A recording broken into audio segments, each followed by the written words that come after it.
within that context of what's expected today as well as tomorrow.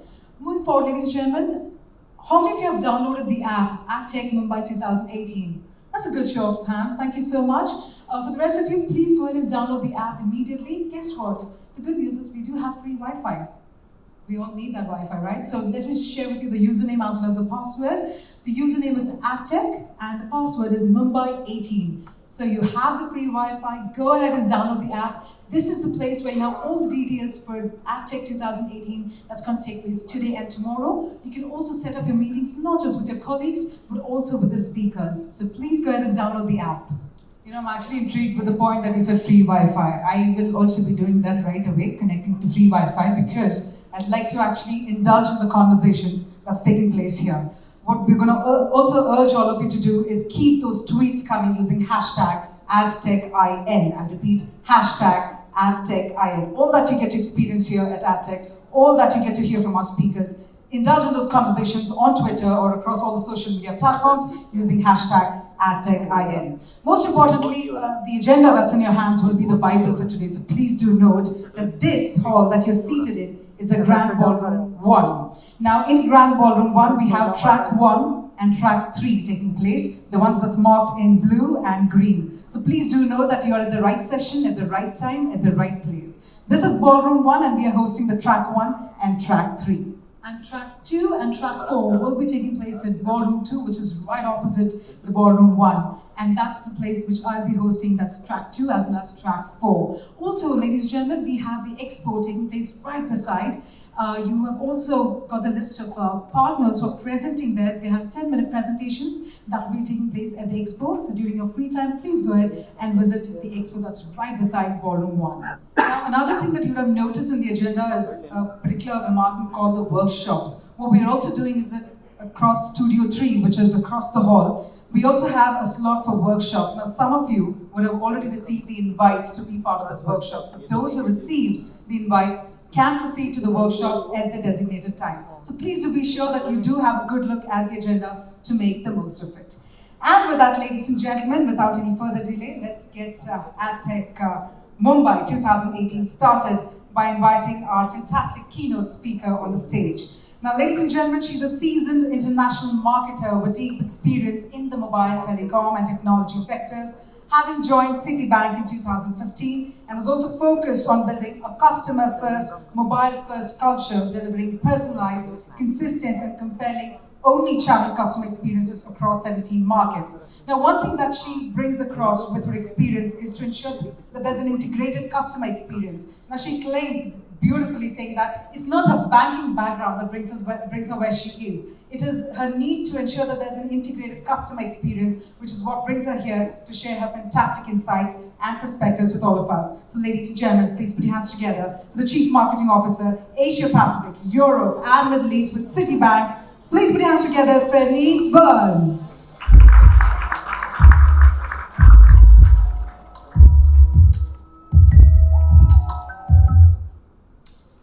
Namaste, good morning. Welcome to AdTech India. This is my very first visit to India, so delighted to be here this morning, and thank you to AdTech for inviting me to join you. So today I'm going to talk a little bit about Citi. I don't know how familiar the audience is with us or not. I'm hoping very familiar, if Nikhil is doing his job in the front row here, who's our Chief Marketing Officer for India. So I'm going to talk a little bit more about the customer experience aspect of this and how what we are really striving to do is to move way beyond talking about products, move way beyond talking about features, into actually talking about how we deliver a far better customer experience to give you back the time in your life to do the things you want and spend less time on banking. So a little bit about Citi. So we're the largest global consumer bank in the world. We're present from a consumer perspective in about 19 markets, but over 200 markets globally when we take into account the other side of our business as well. We're the largest credit card issuer in the world. We have actually that figure should reach 200 million. We have about 200 million customers across our retail bank, which is our credit card portfolio, loans, mortgages, and just general banking. We have recently been voted the best digital bank in Asia by Global Finance, and I think that is the second or third year running with those guys. And we are over 200 years old. So here in India, we're about 150 years old, and globally we're about 200 years old. So just to give you some context in terms of how the world is changing, and no better place than India to talk about this really. Overall, world population in the last 3 years has gone up by about 5%. 34% of the world is now online and is using internet. 41% of the world has a mobile subscription and a mobile device, and 76% of the world is engaged across social networks. And obviously Asia is changing massively. Everything has changed in the last 5 years. Family structures are changing, globalization is a massive trend. Unfortunately, it means that things are becoming a little bit homogenous, so no matter where in the world you go, you're seeing the same brands a lot of the time. You're seeing H&M everywhere, you're seeing the Body Shop everywhere. Not that that necessarily is a bad thing, but sometimes we crave a little bit more localization and context of the local market as well. I think the biggest change has just been the absolute prolific rise of the technology digital super platforms. So again, no matter where we go in the world, we have a very similar social network structure. And here's some things that you may know about Asia already. So it accounts for 2/3 of the world's population, 1/3 of the Earth's land mass. The median age is incredibly low, so less than 31 years old. And if you think about that and how it compares to markets like Australia or the US, massively different. And there are 48 very diverse countries in this region. And some things about Asia that you may not know. So 50% of people in Asia live in urban cities. And 14 out of 20 of the mega cities in the world are here. So if you think about the numbers, for example, in Tokyo there's a population of about 38 million people. Some of the bigger cities in India like Delhi and Bombay have about 20 to 25 million people. And then in China, Shanghai, Beijing, Guangzhou have about between 25 and 30 million people. So these cities have literally exploded over the last few years, and the populations continue to rise as people continue to move towards the cities. And 7 of the top 15 companies in the world are here in Asia in terms of market cap. And I think we all know who those are, but they continue to consolidate and rise and get bigger and bigger. So in terms of the mobile growth engine story, 2.7 billion unique mobile subscribers. I mean, when you think about this number, it's just phenomenal how it has increased in the last few years. We'll have 105% smartphone penetration by 2022, and on average, people are consuming about 1.5 hours of video daily. Now, you think about that. If you look down, I don't know if any of you do this, but if you look on your phone, if you have I use Apple, I don't use Android, but it will tell you how much time you spend on each app. It's actually quite scary. In my case, it tends to be WhatsApp, but there's a huge amount of information about what you're doing digitally for you on your screen every day. So in terms of Citi, our history really has been to be where our customer is. So we started off with obviously a very large branch network globally, so in all these markets that we operated in, and people used to want to come to banks, and they wanted to walk into a branch, and they wanted to talk to a teller. Well, the story couldn't be any more different today. Our strategy is to become a digital bank. We know that people don't have time to queue up, nor do they want to queue up, and why should they, when we can deliver everything to them through their devices. In fact, one of the things I read last year was that Facebook did a survey last year. They actually said that 76% of millennials would rather go to the dentist and get a tooth extracted than visit a bank branch. So that kind of lets us know where the customer, what the customer is feeling. We were the first in the world to launch a network of ATMs, and this was really revolutionary in the late 70s, so you could actually take cash out without walking into a bank. We then moved on to online banking in the 90s, and then now we have one of the top-rated mobile applications in the App Store across the 17 markets where we operate. So our strategy has shifted a lot in the last, I would say, couple of years. We're thinking and acting much more like an e-commerce company. We want to be able to service people in the way that they want to be serviced, in the way that they want to engage us. So that has really changed the way that we focus. So we're very, very mobile focused. Everything that we do is designed first around the mobile device. We have a design team within Citi in Singapore. We run the region out of Singapore, so we run the 17 markets out of Singapore.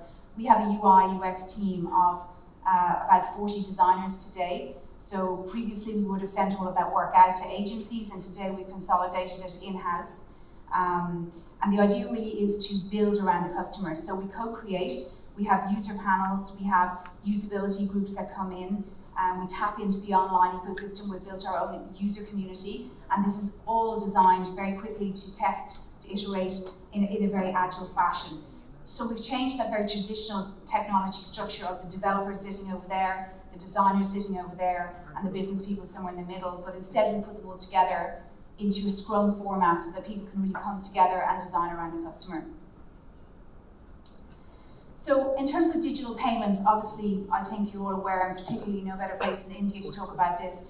So in Singapore we have what's called Pay Now, and that's linked to a government database, so you can link your ID and your phone number, and anybody can send money regardless of bank, mobile network, anything else. Obviously in India, UPI has seen enormous success, the government-backed initiative. All of the merchants are using this platform. A lot of you are using it. I know everybody uses PayTM as well, but your choice here is incredible, and the rise of digital payments has just been phenomenal. And in Thailand, for example, the behavior is a little bit different. It's much more around QR codes, and so everywhere in Thailand you can use a QR code to scan and to pay. So what does all of this actually mean for our customers? So in the city context, this year I'm running marketing, last year I ran our digital experience team, and we decided that we were going to build a brand new mobile application, because what we had been built for 17 markets, took a while to roll it out. We decided let's really start again, let's go back to the heart of this, and let's work with the best brands in the world to design something around the customer. So that's what we did. We're in the process of rolling it out now across all of the 17 markets. In here you can book a loan, you can check your rewards, you can redeem rewards, and today about 47% of our customers are using it. So what does it mean? Again, we don't want to force people to come to what I would call the branch online. So I don't want to force you, if you're a Citibank customer, that you have to log into online banking. We want to be where the customer is. So in that context, what it means is that we've partnered with Facebook. We launched our own City chatbot on the Facebook platform in Singapore earlier this year. And we're also working on a dining bot in Australia. And the idea really is that when people go into the chatbot, they register once, so it takes like less than probably 7 seconds to register once, just 3 pieces of information, and then you're perennially logged in.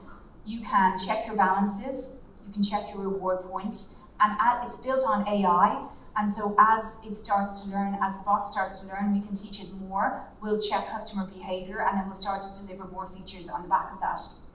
We also work with WeChat in China, so we're fully integrated with them, and we see today that 70% of our digital loans are booked through WeChat. So these offers are personalized for you. So let's say your credit limit is $20,000 US. We'll tell you what your balance is, and then we'll deliver an offer to you depending on what your credit limit is. And today we see that almost 70% of our credit card repayments are made through Alipay. So we have what we call our on-us experiences, which is our Citibank experiences through the mobile application. But then we also have our off-us experiences with our partners, the digital super platforms. So how do we market in this changing system? Our strategy really is to think global and to act local. And I think this is incredibly important.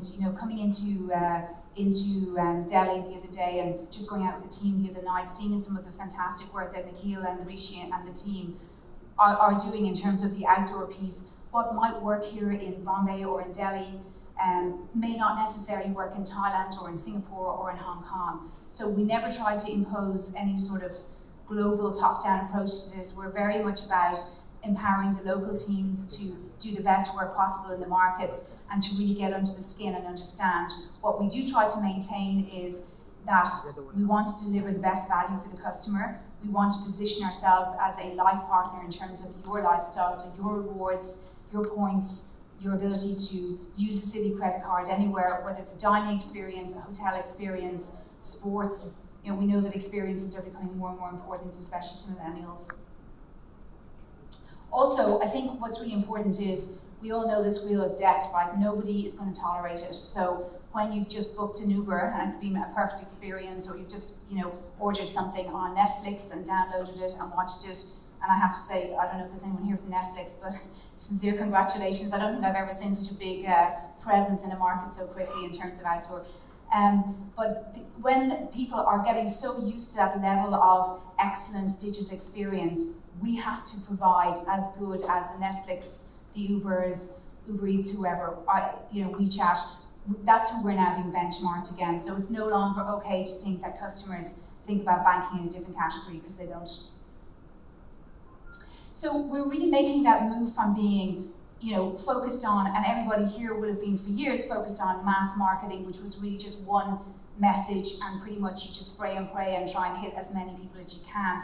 I think the change has been that we now have got the data sets, we now have the tools to drive a fully personalized experience. So if we think first about the channels. So I mentioned City Chatbot already. This is just an example of what you can do on there. We can actually start to deliver offers near you, because obviously we have geotagging within the app. And that, when we do that, we see that engagement rates really go up. So if you are, in a mall and there's something nearby, you haven't yet eaten, you get an offer to say 50% off lunch today, chances are you're probably going to engage much more likely than you will if it's 9 a.m. on a Saturday morning and somebody sends you a text message saying, do you want to buy something at Changi Airport in Singapore? Probably not, because I'm in bed. So I think that degree of personalization is really important. In terms of Line, I don't know how familiar, I'm not sure how big or if Line is here in India, but it's absolutely massive in countries like Taiwan and Thailand. And what we see is that there's about 2 hours of video being consumed daily on the Line platform. We have worked very closely with them to integrate and provide a service window for our customers. So when you're in Line, you can do all of your banking with Citi. And you can redeem your points, you can look at e-statements, you can transact and so on. So again, this has been a really successful partnership. Stickers are a big thing in Line, so we launched a suite of stickers with this really cute little city elephant, and it was basically oversubscribed within minutes. So again, when we talk about offering offers and delivering stuff digitally to our customers, we've seen that the consistency of message is really important. So if you land on an ad like this for Citi today, what we've done is we make sure that when you come down to the landing page and you click through, that you will see the exact same offer. And when we see that there's a 2x increase in clicks to the site. So again, just understanding what is the content that customers want. Don't bombard them. Make sure it's personal and make sure it's relevant. And then just moving on to talk about experiences. What's incredibly important is relatability. People have to be able to relate to the content that you're producing, because if they can't, they're not going to be interested, they're going to move on. And we've seen that the use of influencers obviously is a massive trend all over Asia, not just in India, but everywhere. And so we've started to really engage with influencers right across the region. Customers really are craving and talking about good experiences. If you look at the content that people share forward, a lot of it is around the experiences they have, not just with a brand, but experiences that they're having personally, be it travel, be it entertainment, be it sport. But you've got to work on them and you've got to cultivate the experience. So one of the things that we've done in this regard is we've done a big deep dive into using all of our data. Where are people spending their money? What do people do with credit cards and with digital payments? What's the preference? And what we see is consistently that dining, travel, hotels, experiences that's what people do. But then there's also a more tactical bunch of things like paying for petrol, paying for cabs. And it's incredibly useful if you can just swipe and pay and you're done, or you just click here to redeem your rewards. Can I take a cab to work? Should I go shopping? Can I afford petrol? I could take a cab home later. I could get a new pair of shoes. I could get a road trip plan. I could rip up a feast. I think I just so intrigued. Yay, I'm going on a holiday! I just bought a jacket. It's not a special occasion. But I just came back from a holiday. Save the guilt, pay with points. Let the points pay for the things you love. Simply pay with the Citi credit card. Click on the SMS link that will be sent to your registered mobile number. Select the account in which to pay with points and redeem. It's that easy. Holiday, holiday. Save the guilt. Start paying with your Citi points today. So this campaign, in the last year, we've seen 67% increase in redemption of rewards. And if you think about, what's important to people, how do you drive loyalty with your customers. A lot of it is around giving them what they want. And so we've really seen that by really engaging and figuring out where do people want to spend their time, what are they doing. We found that this has been a huge engagement channel for us. And then moving on a little bit to the wealth space. When we think about, I don't know if any of you in the audience, I'm hoping you are, Citigold customers, we know that investment, working with you to grow your wealth and to grow your portfolio is a really important part of our service that we offer as a bank.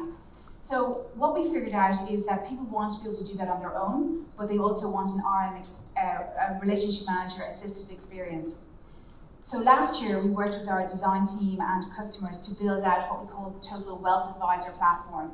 And when you go into that platform, you can see your portfolio, you can see what people like you do in terms of investment, we can give you advice, and you can also engage with us in a whole variety of ways. Here in India, we launched Hello Banking, which was basically the ability to engage with your relationship manager through video.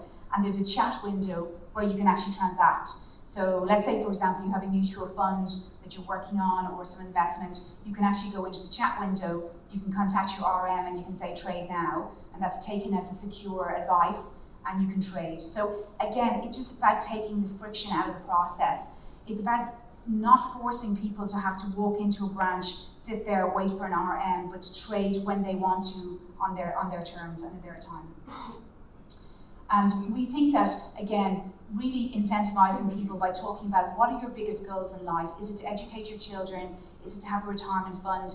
Is it to buy that house in South Bombay? Whatever it is, we need to actually help people to set goals. So we've set up profiles where people can enter photos of their children or whatever else they want to, or a boat or whatever they're doing, and really work towards that goal. And so it gives you on a monthly basis, this is how much you need to save, this is how much you need to put in, and it will look like this in 2 years and 3 years. So that's really one of the big innovations in the wealth space.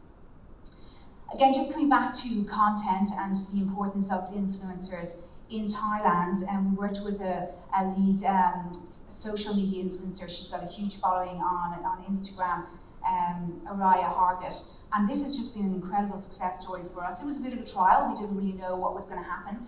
So we launched our new Premier card there. And we asked Araya to front this for us as an influencer.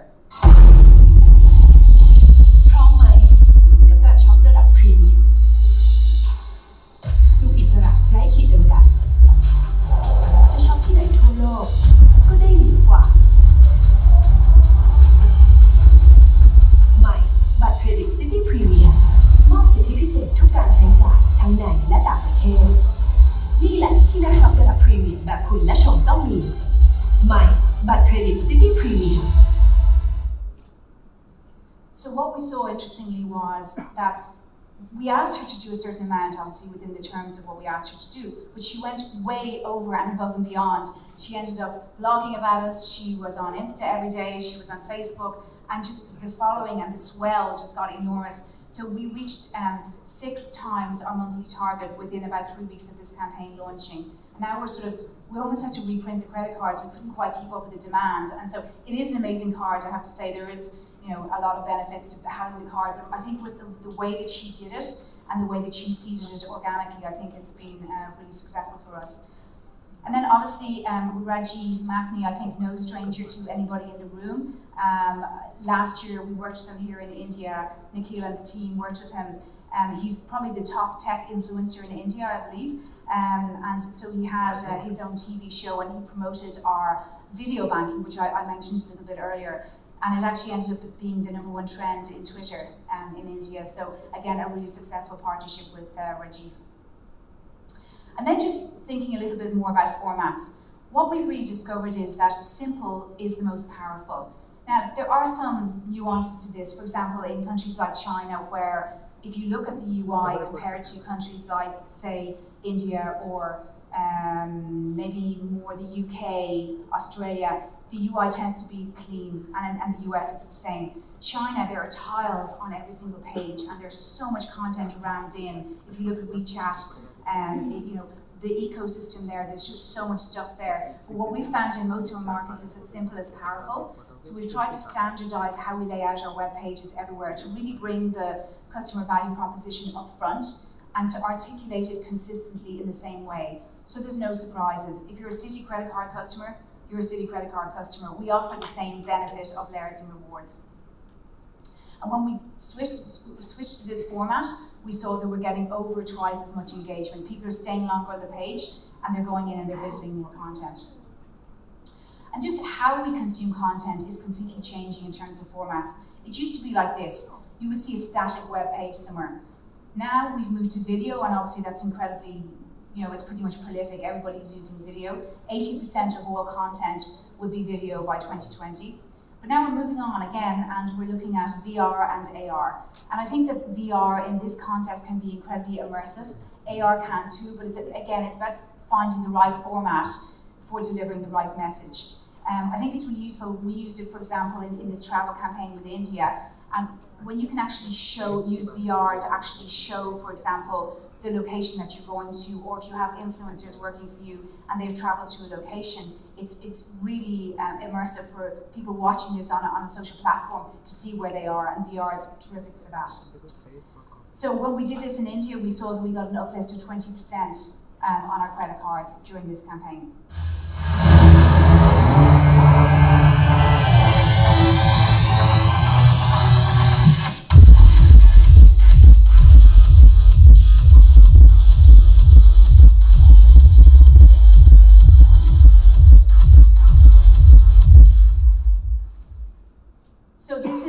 I believe Spotify is not, I'm not sure how big it is in India right now. I think it's just on the way. Spotify, as you know, is huge globally.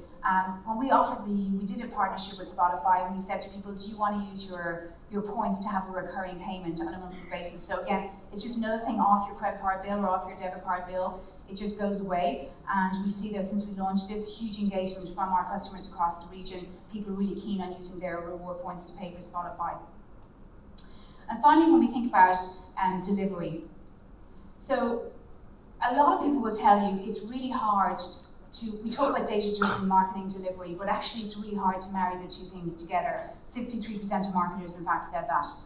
But, however, when you do it, you will see your revenue go up, and that's just really the first tranche of revenue, but cost efficiency, importantly, really goes up. So again, anything that's going to drive down the cost of your marketing budget, drive down the cost and the effort to engage, I think is definitely the way forward.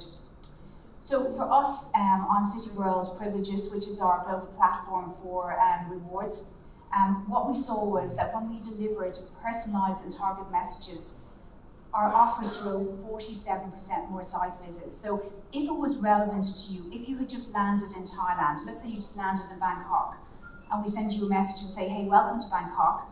Do you know that within 2 miles from here, or 2 kilometers from here, there's this restaurant, you can take an Uber there, you can use your points to pay. When you stitch the journey together into a customer journey that is actually compelling, I think it makes an enormous difference.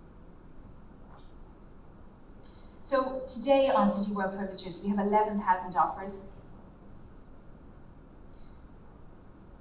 There's 90 countries where you can travel in the world and take, so it doesn't have to be a Citibank necessarily market, but it can just be a market where we've done some sort of tie-up with a local merchant. So you can actually redeem these rewards in over 90 countries today. And all of these are geo-tagged, so depending on your location, depending on where you are, we can serve you up offers that are relevant to you.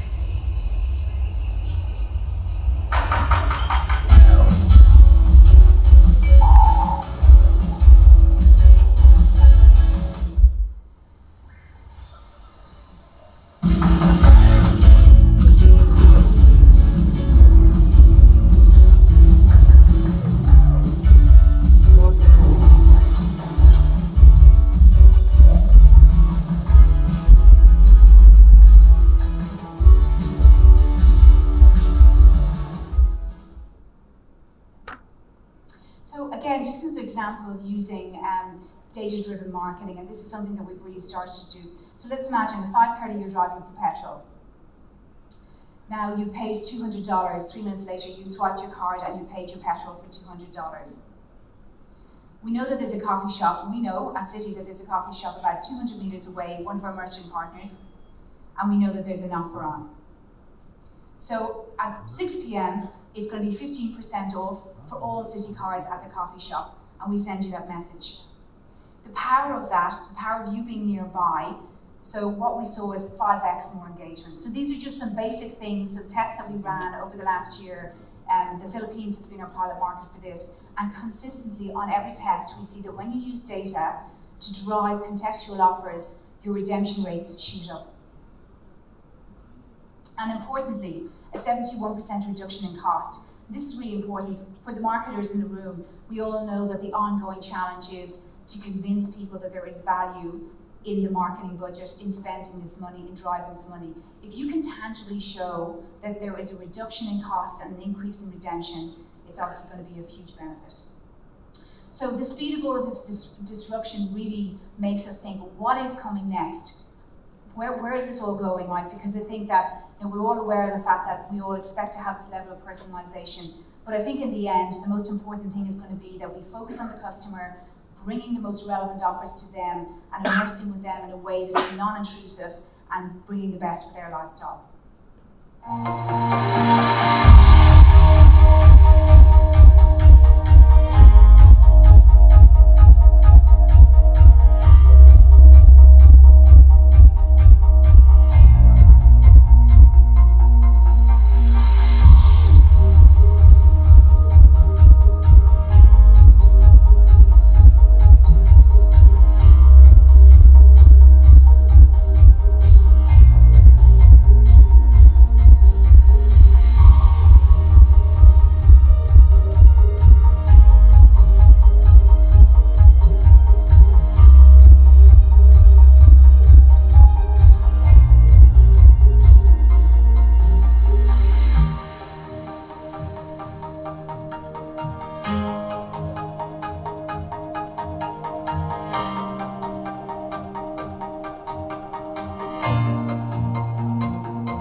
Thank you very much.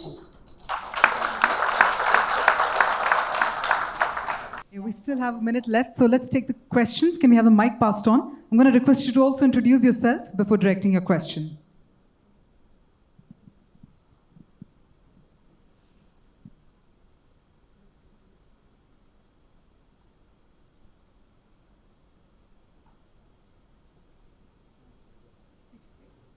Ma'am, can you keep your hands raised? Yes.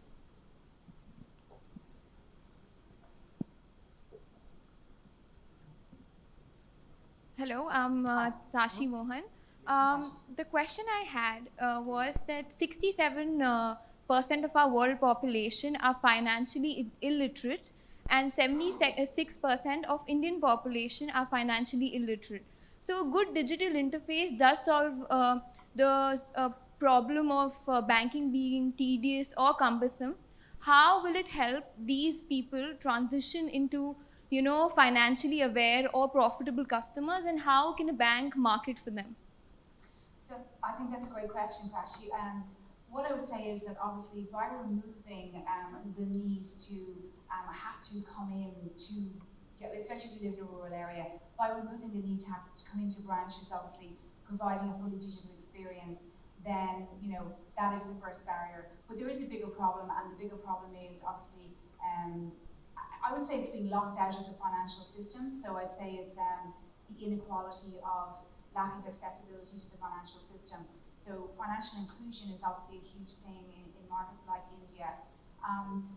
I think that at a corporate level, we probably deal with that better than we do necessarily at a consumer banking level. But that's why we're building a digital banking proposition, so that you have an entry-level bank account for digital natives, for millennials, for people who don't necessarily earn a massive salary, but that you remove those barriers. So that is the way that we're looking at it, that we provide a digital-only offering, we can open up the bank to a much larger group of people.